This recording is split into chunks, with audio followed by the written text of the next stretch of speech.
محان مضان لقى راسو واخا راه ناعس في كوري ولكن شكون اللي غادي يجيب لك مانطا ويغلف لك الشراجم بالميكات باش ما يدخلش البرد، ينعسك ويفطرك ويجيب لك من عنده ويخليك في الكوري ديالو. على الاقل دابا راه لاقي فين ينعس وما ياكل. وهنا بحال غيكسبو، حس بواحد الامان في شكل، وقال ليه الحاج شنو سميتك؟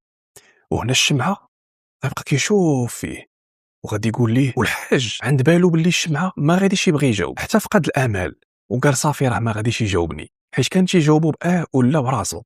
وغادي يقول ليه عبد القادر، عبد القادر مشرفين عبد القادر، منين انت؟ قال ليه انا عبد القادر من الشماعيه. مزيان. هنا الحاج ما بغاش يحكر عليه بالاسئله ويزيد يورك عليه ويبان بحال كان كيجي يعاونو غير باش ياخذ منه المعلومات. المهم عرف باللي زعما هنا كنهضروا على الحاج باللي راه غادي يزيد ياخذ معلومات اخرين من الشمعه، ولكن ما يحكرش عليه دابا، خلى ليه داك الزيت، خلى ليه كلشي ومشى. وقال ليه شوف مره راه غادي نجيب لك باش تفطر، الا خصاتك شي حاجه الدار ديالي راه هي. وهنا الوحيد اللي كيعرف معلومات على الشمعه هو الحاج حميدو، وهو الوحيد اللي كيعيط ليه بسميتو عبد القادر. اما الناس ديال المحطه ديال الاستراحه اولا كاع دوك التجار اللي كاينين تما كيعيطوا عليه غير الشمعه.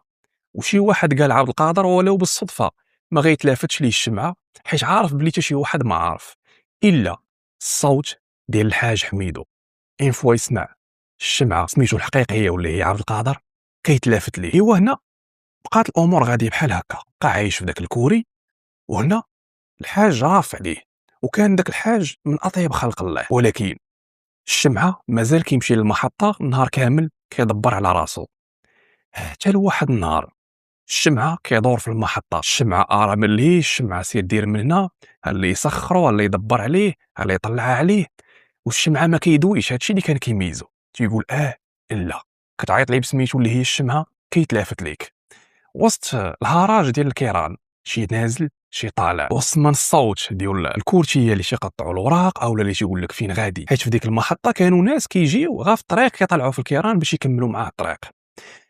حتى كيسمع السميه ديالو الحقيقيه من واحد الكار، عبد القادر وعبد القادر. داك الصوت كيسمعو ولكن ما ظنش انه عليه، قال هذه صدفه. ولكن كيتلافت في الجناب ديالو، هنا ما كاين حتى شي واحد سميتو عبد القادر، خصوصا انه كيعرف الناس المحطه. فكيسمع عاوتاني من الشرجم ديال واحد الكار وعبد القادر كيتلافت، شكون هادي؟ كيشوف واحد المراه في واحد الكار كتدق عليه وكتعيط عليه عبد القادر وكدير لي انت عبد القادر. شافها هذاك الوجه كيعرفه مزيان، جابو هنا. هذه جارتهم، كيفاش جارتهم؟ غتهبط والوجه ديالها ما غيبقاش في ديك المرايه اولا في ديك الزاجه ديال الكار. كيقلب عليها حتى كتنزل من الباب القدامي ديال الكار، مشات كتجري عنده، قالت ليه عبد القادر والديك راه تيقلبوا عليك، فين غبرتي؟ قال لها انا ما سميتيش عبد القادر. قالت لي عبد القادر الله يهديك، عرفناك هربتي حيت صفيتيها لراجل امك. بلاتي اذا عبد القادر واش دارت ليه في الخوا حيت صفاها لراجل امو؟ وسمعوا معايا مزيان شنو غادي يوقع. هذيك المراه اللي هي جارتهم بالصدفه لقاتو تمايا، نزلات شنقات عليه، قالت ليه والو ترجع معايا للدار، راه والديك يعني امك راه كتقلب عليك. وشوف عرفناك انت اللي درتي هادشي، عرفناك انت اللي حاولتي تصفيها لراجل امك، وثيق بيا غير رجع معايا.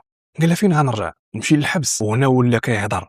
الناس المحطه صدموا فيه، بدا كيبكي وكيجدب. تقول لها انا صفيتها لي حيت كان معيشنا في العذاب، انا صفيتها لي حيت خذا لينا الورث، صفيتها لي حيت كان كيضرب لي امي قدامي، ما يستاهلش يعيش وانا ما نعدمش. مزيان، يعني عبد القادر ماشي حمق، لا عبد القادر كان كيشوف داك التعدل اللي طاري لمو والحق ديالو هو وامو اللي تكالوا فيه.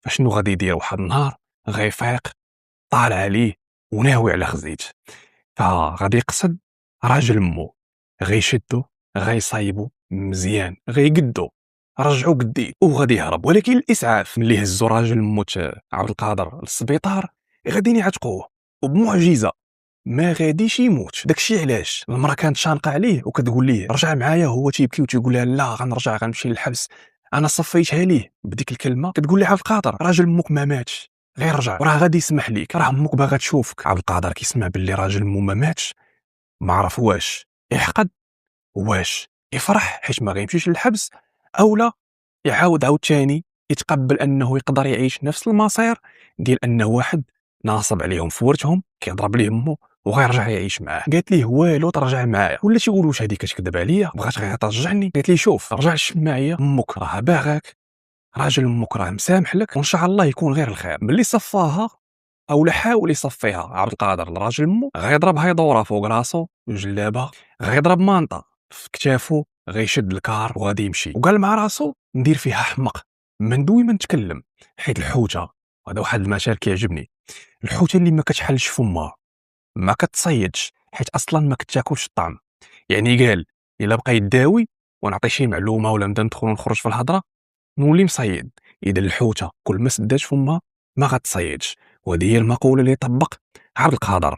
عبد القادر ماشي كان حمق، عبد القادر كان ذكي، دار فيها حمق باش يتخلط مع الناس ووسط الناس، ولكن بالصدفه جارتهم دايزه حتى كيبان ليها. وعبد القادر فعلا غادي يرجع. هادشي كامل اللي عاودتو لكم راه ماشي اعترف به، ولكن عاودوا للعم حميدو او الحاج حميدو، وقال ليه باللي الطيبوبه ديالك هي اللي كسرات داك الحاجز اللي كانت حاطو بيني وبين الناس.